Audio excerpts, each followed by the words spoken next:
Mr. Martin Ayisi is the CEO of the Minerals Commission and is here with me again. Good morning, CEO. Morning. How are you? By the grace of God, I'm doing very well. And I can tell you're doing well too. Yes. Once you wake up every morning, you need to give thanks to Almighty. Yes, you're right. Okay, so last week we ended on, I guess we were on, we went up to, was it 25 of the 5th edition? And you were taking us through the review, some of the new things. And I think we ended up on the bit that has to do with the banking sector and the insurance industry. Yes. And what this 5th edition means for them. Maybe if we could recap that, and then we will go into the new ones. Randy, thank you very much. And I'm more interested in this because I'm sure you've heard Association of Bankers and the way everybody is cringing about what happened to the banking sector with the haircuts and all that. Yes, the financial sector, which includes the banks and the insurance industry. They should treat the mining sector as Siamese twins. Okay. They should rush there. I'll send them a letter to have a meeting with them sometime next week. And folks in the AGI too. Briefly, you see, as I said, billions are returned to this country by the mining companies. They return more than 70% of whatever they sell from the sale of minerals, or whatever they get from the sale of minerals. Let me put it that way. And more often than not, these things come to Bank of Ghana. The Bank of Ghana, takes some dollars from them and then credit them with cedis. Typically, over the years, the companies prefer to use these foreign-owned banks, like Standard Chartered, ABSA, EcoBank, now Stanbic. Now, these companies, after doing business in Ghana, take their profits away. But how do you sit in a country where billions of resources are sold abroad, monies are brought in, there are local banks, either owned by the state and/or Ghanaians or a raft of that, and then nothing goes through them? So, as at last year, we came out with this rule that when you sell your minerals and any other financial services, at least 20% of the receipts, 20% of whatever comes in, you must run it through the banks owned by Ghanaians. And there are two categories there. Either the state-owned one, or banks where the shareholders and the directors are 100% Ghanaians. So we wrote to the regulator, which is Bank of Ghana. They gave us about 9 banks. We've passed it on to the mining companies. Does it include Omni-Basic? I'll check, but I can remember Car Bank, and then the state-owned ones, the one you and I are shareholders. National Investment Bank, ADB, that's our Greek, our own commercial bank, which has been there since creation, and now CBG, and the other banks, I think Prudential also. I have the list. Next week I'll come and go through the list. I mean, this is supposed to be public knowledge. Now the figure has risen from 20% last year. We introduced it last year to now 60%. 60? Yes. So a minimum of 60% of your financial services. The bulk of it is sales from the minerals, the receipts. So, and some of the companies make millions of dollars when they sell their good. So when these monies come back to this country, because you see, they do all kinds of things here. They procure all kinds of services, like many of the services on the list here. Okay? A lot of them are supposed to be done by Ghanaians, or even companies that have been set up here to do them.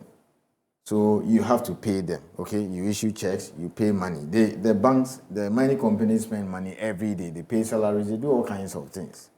Why should you be using only these foreign control banks? So we are saying you just make sure that at least not less than 60% of your receipts and other financial services go through the local banks. They have to make that decision themselves. We have just passed the list on to them. Now, by January next year, because we do the review every year. Sometimes we have the ones that we do quarterly, we have the ones that we do every 6 months.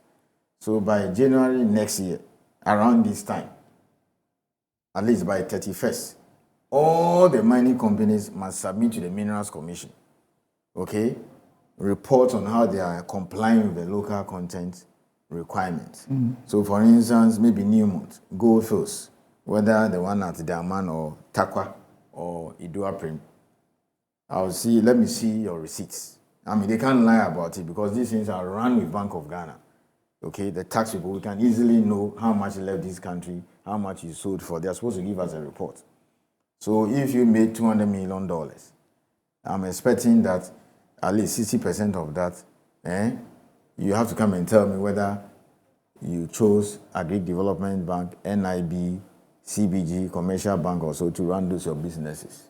So if these billions of dollars, now if you like trillions, will run through these our local banks, then they can be capitalized. It will improve their market capitalization. Then they will have money to do business. That is how you build a nation. What is it that Trump told us? American first. The problem between China and US is all about this trade issue, trade wars, okay, intellectual property and all those things. So we also need to be strategic as a nation. So essentially, that is what it means. And then remember, every asset at the mine site, plant, machinery, equipment, including the workers there, they have to be insured. Like, for example, even Minerals Commission, we have over 400 workers scattered across Ghana, regional, district, and satellite offices and head office. All the staff there, they are insured, okay? Our properties are all insured, okay, against fire and all those things. You understand that? We have placed insurance, whatever, and we renew it all the time. Again, we're also saying, like the financial services, when it comes to insurance, they spend millions of dollars every year on insurance.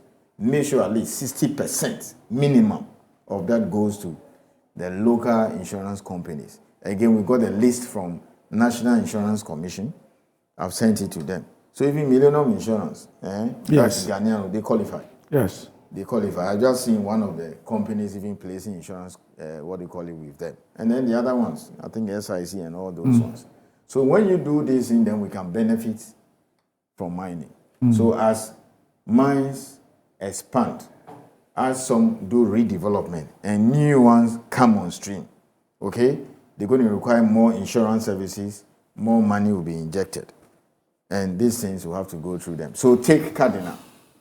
Within 2 years, this mine will be ready. They are spending $500 million. So a lot of money is coming in to pay contractors, those who are doing fabrications, those who are going to put up facilities. They've done the access hall road. Recently, they did resettlement. Minister and I went, we commissioned it.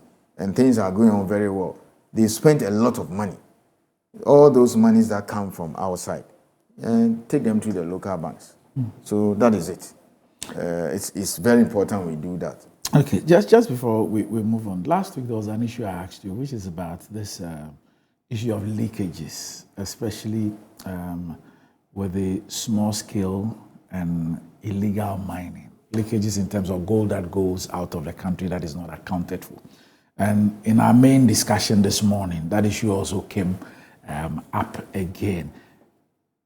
Is it the responsibility of your commission to superintend over every single gold that is mined and to ensure that it knows the destination of that gold? And are you aware of the extent of these so-called leakages? And if that is the case, what are you doing about it? So the answer to the first question is yes. It's our job to ensure that everything runs smoothly. It's part of our regulatory, staff. So for instance, if you take the large scale, if you produce gold here, unless it is refined here, we'll get there soon, then you have to take it to a refinery outside. Typically, it goes to Rano refinery in South Africa and some refining in Switzerland. Now, before you can take gold out, you need 3 documentations or approval. First, you require an export license. that has to be signed by the minister on the recommendation of Minerals Commission. So you need that before you can take gold out. I'm talking about large scale. And before we recommend the minister to give you an export license, you need to give us 2 documents. Your refinery contract, we need to know how much it's costing you to refine it, and then your marketing, how are you going to sell it? So we get all these things. And our job is to ensure that at every time, whatever leaves the country, we get to know. That is it. Now, in the case of those who do small-scale mining, okay, some call it ASM, artisan and small-scale mining. If you are given a license to produce gold on a small scale, you cannot export it yourself.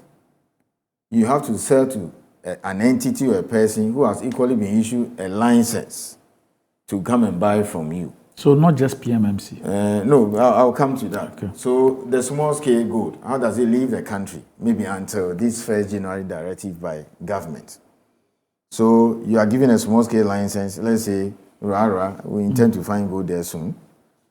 If you are a small-scale miner and you produce the gold, you cannot export it by yourself.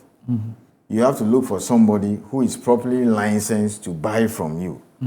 Of course, nothing stops the small-scale miner for also going for that license. So there are instances where the small-scale miner, has a license to produce the gold, and he's also holding an export license.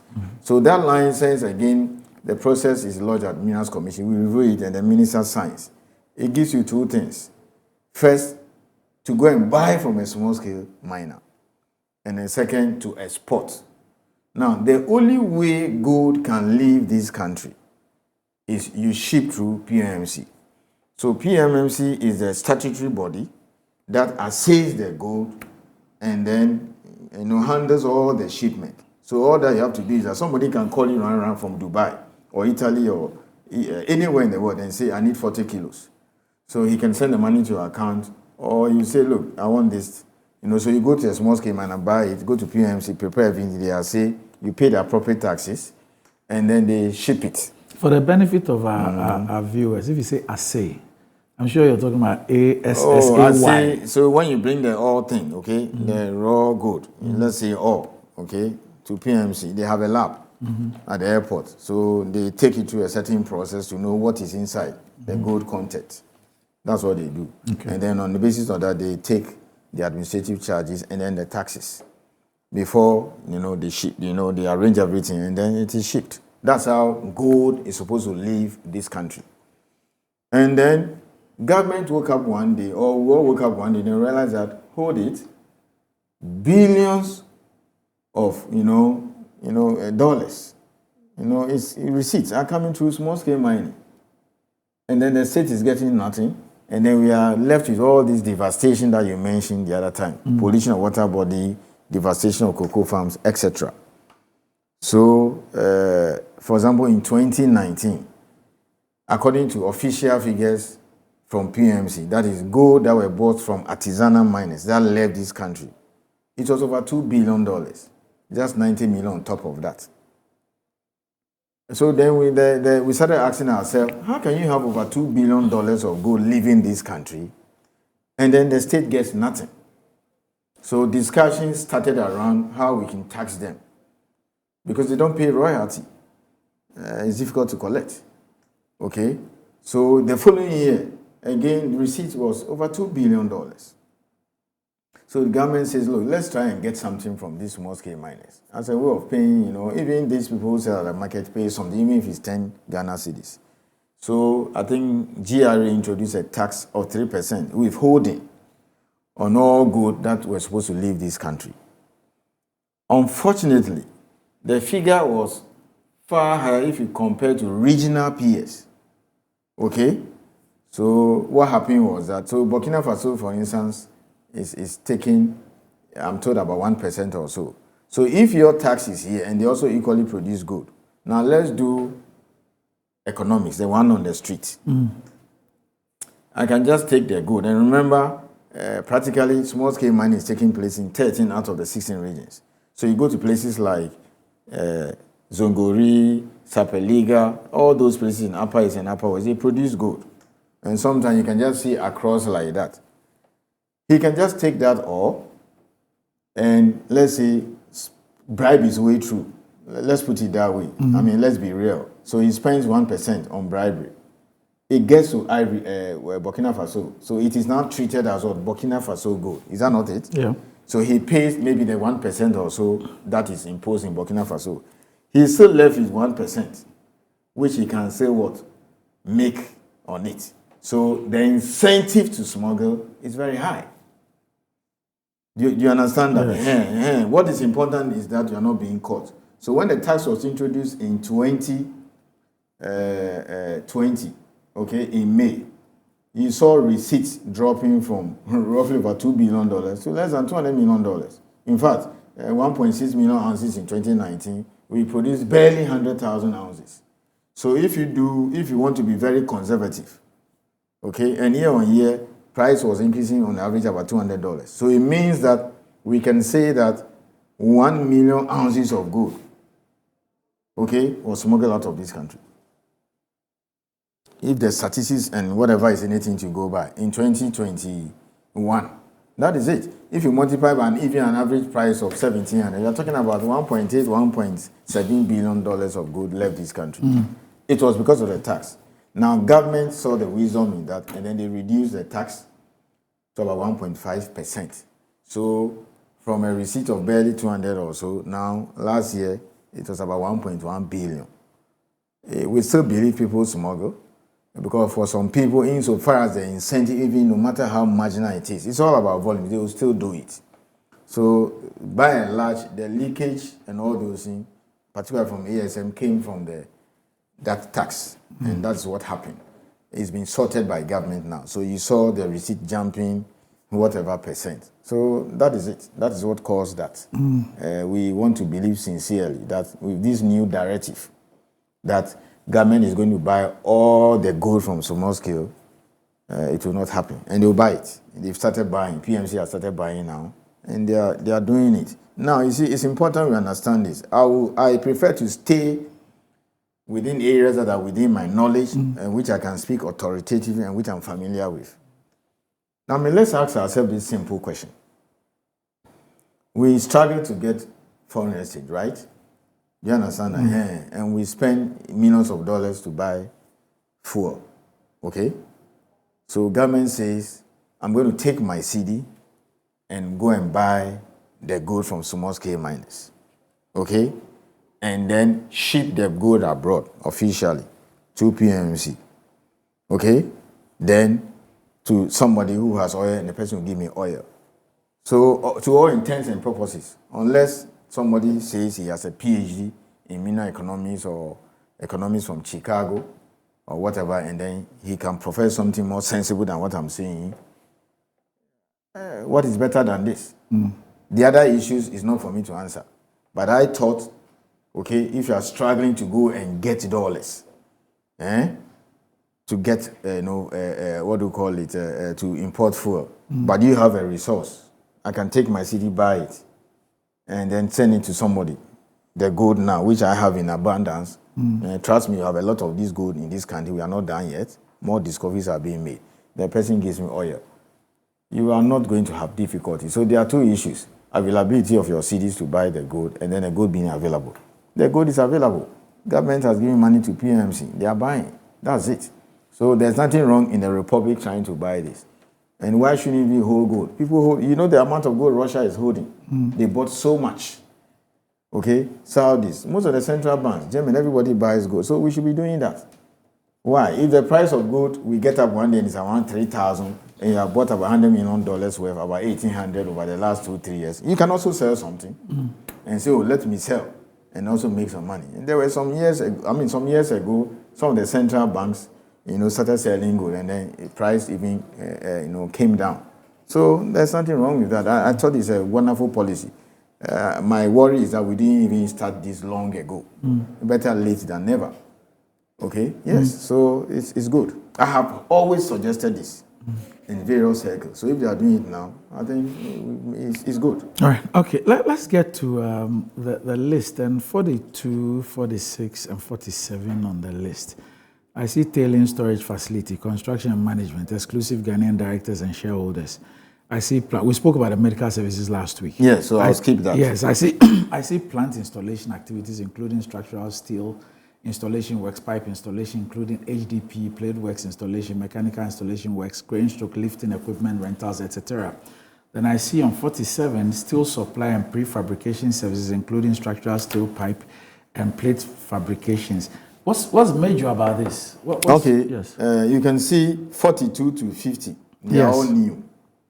Yes, because they are in red. Yes, they are all in red. So hitherto all this were not exclusive to Ghanaians. Yes, or anybody can come and do it. Okay. But let me tell you, you see the list, fundamentally there are 3 issues on the list. Things that are entirely new. You can see them in red. And then other areas or items that we have enhanced them because capacity is growing. So like moving from 20 to 40% or 60. And then other areas too that we think that we should totally now preserve for Ghanaians. Okay? Yes. So if you take tailings storage facility, it's like a dam. It's just basically a dam. So when they finish the extraction, etc., the wastewater and then the waste go into that dam. Now we are saying that any mining company that wants to construct and manage a TSF, it has to be done by a Ghanaian. This is purely engineering. Now, it is no joke. If you joke with your TSF, you're going to kill thousands of people. 2019, I'm sure you heard about Brumadinho in Brazil. It's an iron ore mine owned by Vale, and I think BHP. Vale is a Brazilian state-owned company. I think the 3rd largest in the world, diversified, after BHP and Rio Tinto. So I think the iron ore mine is jointly owned by BHP and Vale. There was a dam collapse, okay? And I think everything happened and people died. I'm told 270 people died. This is available, you can read it. Farms have been destroyed. You can imagine the chemicals and the toxic things that have, destroyed people. So it happened in Brazil. If another one happened in 2015, US, they've had one before, 1889. It's their worst one. And then even Mount Poly, okay, it's a mine in Canada. There was also a tailings collapse. If you read the report, it says that they failed to take note of glacier, silt or so underneath the whatever. So that led to the collapse. And people get killed. So if we tell you that Ghanaians can do this thing, then we have come very far. Because depending on the size of the mine, the tailings dam could cost anything between like 20, 30, 40, or $50 million or more. It depends on the size of the mine. And guess what? The biggest gold mine in Ghana, as we speak, is at Takwa. The TSF was done by a Ghanaian company. The amount to the same thing. So we are saying that going forward, now, we shouldn't allow foreigners to come and do these things. There are a lot of foreign companies that wanted to do all these things. So it means that the one for Cardinal, the one for Azuma, and several other ones, and then existing mines who are trying to do it again, they have to give it to Ghanaians. That's a lot of money. Okay? So the TSF that will be constructed by Newmont for Ahafo North, the one that will be done by Cardinal, the one that will be done Azuma. When you put all these together, it's over $100 million. You want foreigners to come and do this thing?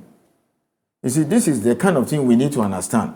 When we get up as a nation, and that's why this education and sensitization is everything to us at Minerals Commission. Because you see, we are crazy about taxes, royalties. That's all that we see, payee. How much are the mining companies paying to the state? But I'm here telling you that 3, 4, 5 times the receipts of what government receives from taxes, royalties, and other fiscal, what do you call the instruments, okay? The services they procure daily is 3 or 4 times what they pay to government. So then our job is to ensure that those things are procured by Ghanaians or they are done here, rather than bring them from outside. So they bring their money and take it out. And then you also are going to allow them. So that is that on the TSF. It's a game changer. You see, that's how far some of the Ghanaians have worked to get to this level. They've invested in machinery, equipment, technology, etc. The other one has to do with assaying. Yeah, you can't do mining without assaying. I mean, you start with exploration. anything you pick, the rocks and all those things, you go to geological survey, get approval, and then they used to take it outside to labs in Canada, Australia, or South Africa. These are the 3 places to go and check the content, the samples. Now, fortunately for us, so many companies have come to set up here. You see, that's the other thing that we are promoting. Either Ghanaians do it, or if it's open to everybody, come and set up here. So you have the likes of SGS, you have Intertech. So you go to Takwa, there are a lot of companies there, foreign owned, that have set up. So exploration companies can pick their rock samples, take it there for testing. There are still a few that they have to take outside. For example, lithium and coal.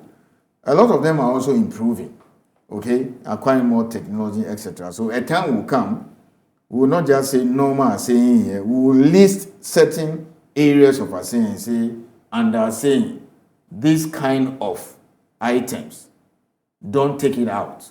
Because many of the companies that have been set up here have the capacity to do it. So why is it in red? Oh, anything in red here simply means it's new. We put it on the list. So now you're saying that for assaying, what should happen? How is it beneficial to local content? When the companies ask, the local content, see it in 2 ways. Okay. I want you to see it that way. It's not all about Ghanaians.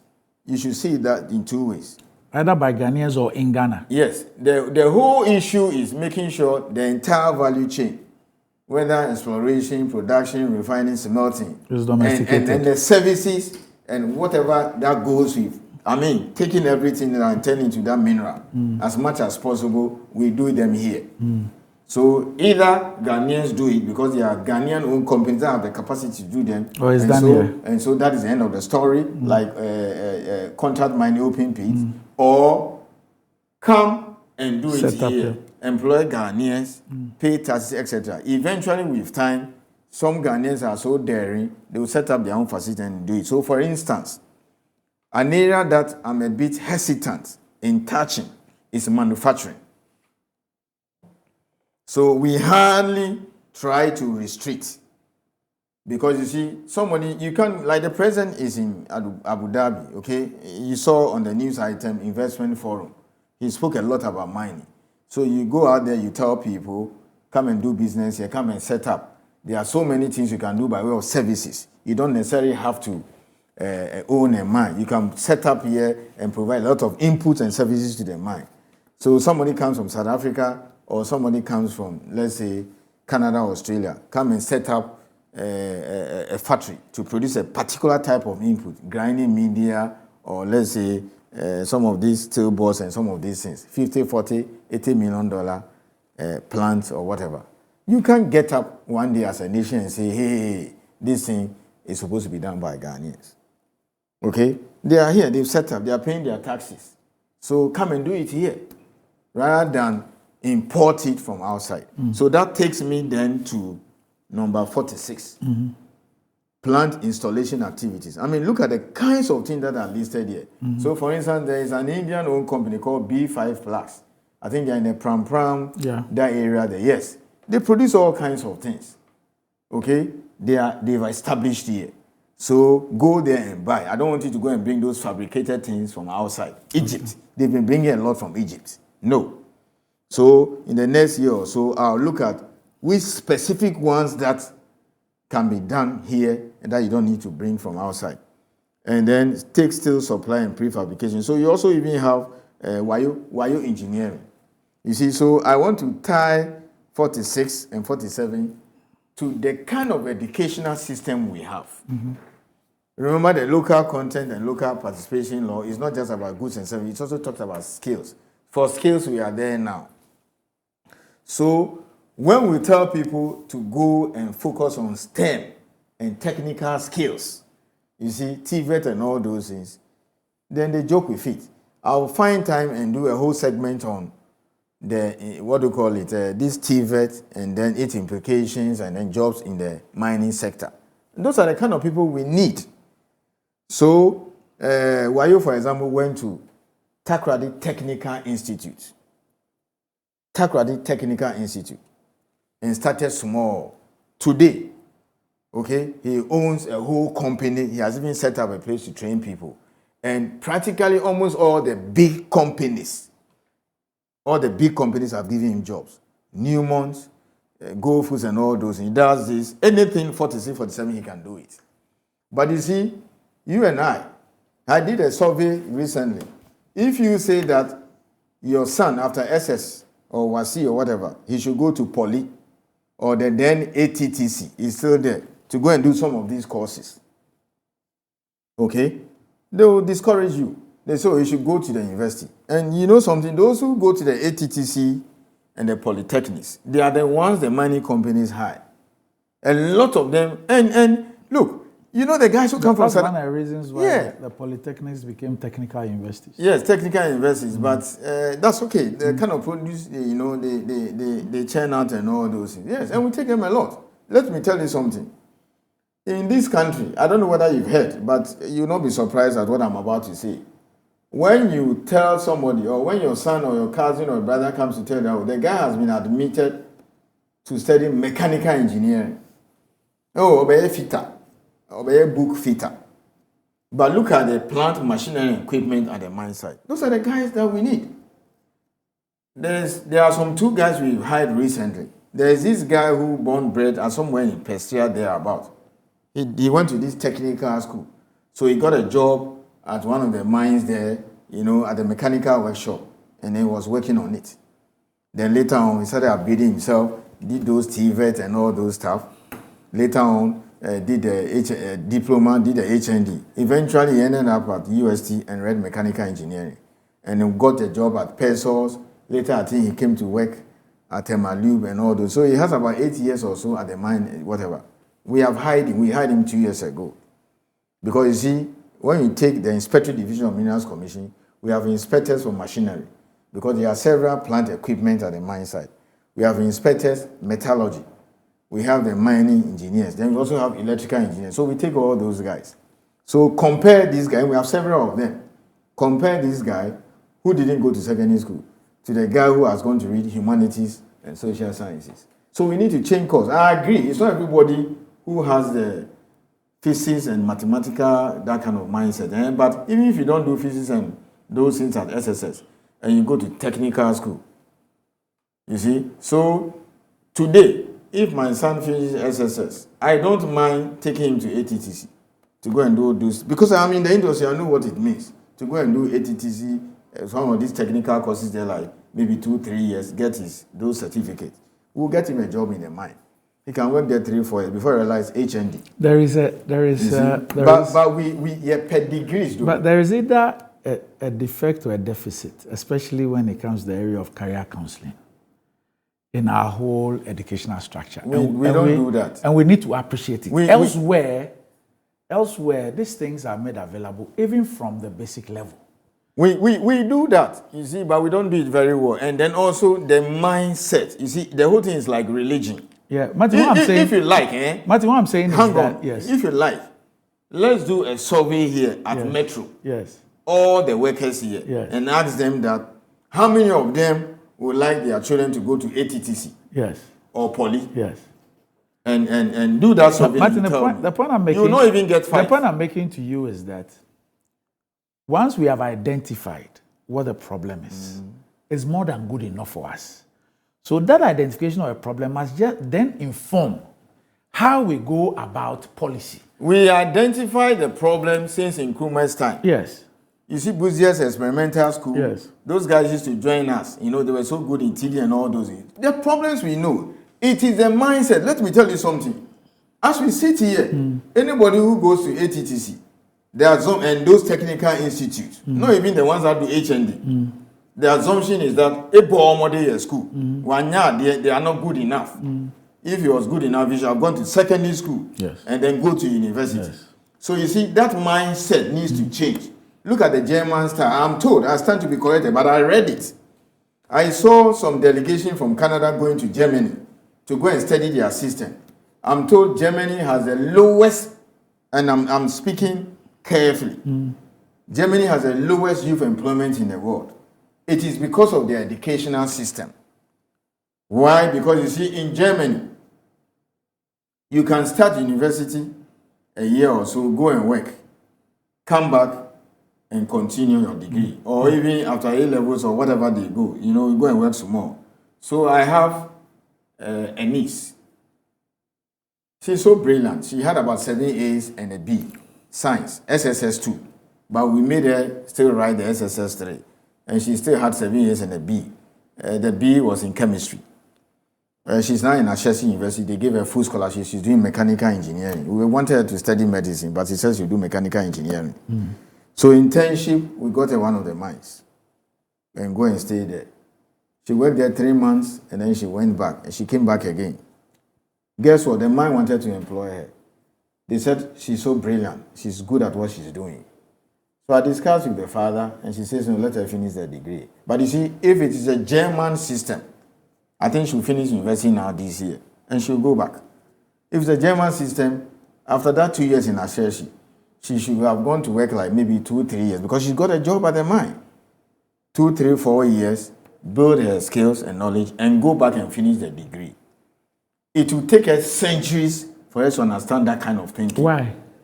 It's the mindset. You see the kind of thing religion does to us. Somebody will tell you, meet me at the seaside 12 midnight. A lady who is struggling to, let's say, get a child. And then the pastor will take you to the midnight to the seaside, where actually humble and go and pray for you, that kind of thing. It's a mindset. So, and I know that it's not everybody who can do. So, how are we dealing with it in terms of technical skill and mind? That's you see, you and I are saying the same thing. My point is that once we've identified this mindset, for example, my question is, the way we structured our education, it's only science students who get to even read anything engineering in our universities. You must have been a science student. And even getting into those universities, there's a certain structure which suggests that the most brilliant are those who qualify to read medicine. And then when you don't get opportunity of getting into the medical school, then there are other opportunities in areas like engineering. So you have answered the question. I'm not done. So my point is that as a country, how far have we gone, for example, to get maybe officers from the Minerals Commission and others who know the opportunities in engineering, in the industry. And I'm sure that maybe even over the last 30 years, the face of engineering has changed with different areas of specialization. Robotics, mechatronics. So that even the students who are in high school or secondary school studying science, do they know about all of these opportunities, about the different things, different areas where the world is going to, where these things are? They don't have that information. They don't know. Their parents don't know. So as far as the parent is concerned, my son is studying, or my daughter is studying science. My preference is that they get the A's and everything and go to medical school. They don't know. So let me tell you 3 things. So last week, I think Tescon and the other one, Tain or whatever, they came to my office and said, oh, they want me to come and do a program. I said, draw a program for me. I'm coming to look at the courses. So I'll run a seminar for them, okay, and do a presentation for them. The courses that are run at a polytechnic and then the opportunities in the mining sector. We will do that. And then secondly, you don't even need to do science at SSS to get to do engineering. So there's a guy in my Takwa office. You mean in a Ghanaian university? Yes. Why? There's a guy at our Takwa office. I just discovered that he did this. Is it this TVET and all those technical courses, certificate and all those things? Are you listening? And then from there, he worked for a while. I think he did it in electrical engineering. And then for some reason, the Polytechnic was able to take him. And then he upgraded himself and did HND. So we wanted to upgrade him. So I called the vice chancellor that we have some of these people here, we want to upgrade them. Do you know what the man said? Let him come and start school. So they are just doing a top up for him for like 2 or so years. And then they'll give him a degree in electrical engineering. But this is somebody who didn't go to secondary school. He didn't read physics, okay, chemistry or elective maths or hard maths. But he started with these technical courses and then joined them. And later on did HND, in electrical engineering. Now he's going to do degree. And you know something, they are better at the job than those who came from the university. So they need to understand this thing. Now here's what we are doing in the mining sector. I think I can boast that perhaps the mining sector, people who do mining engineering and mineral-related programs. Today in Ghana, perhaps maybe the only sector, I can speak for my sector, and then also know, of course, we read.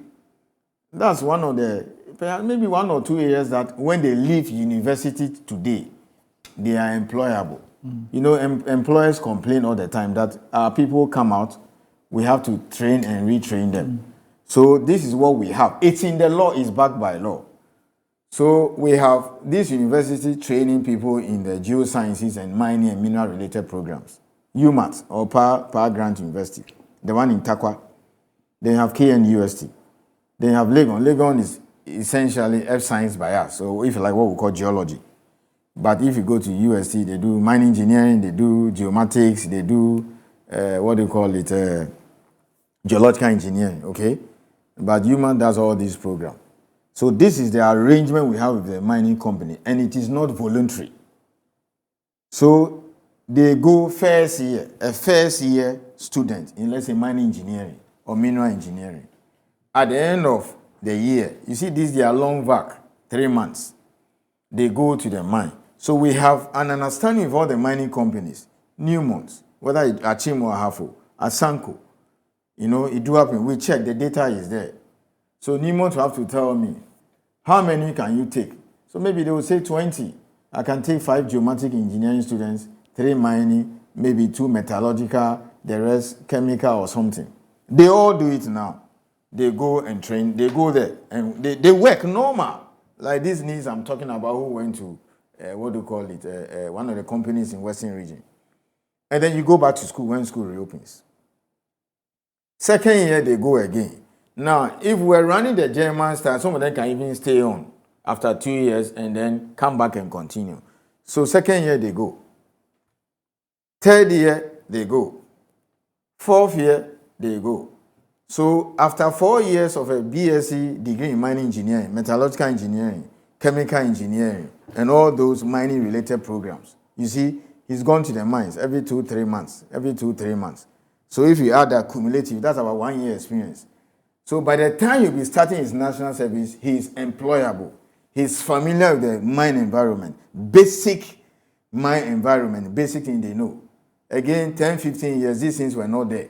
So some of them will even finish university before you see a mine. So right now, many of our engineering students that are coming out in these mining programs have been to the mine, they've worked there. So when he finishes, he's employable.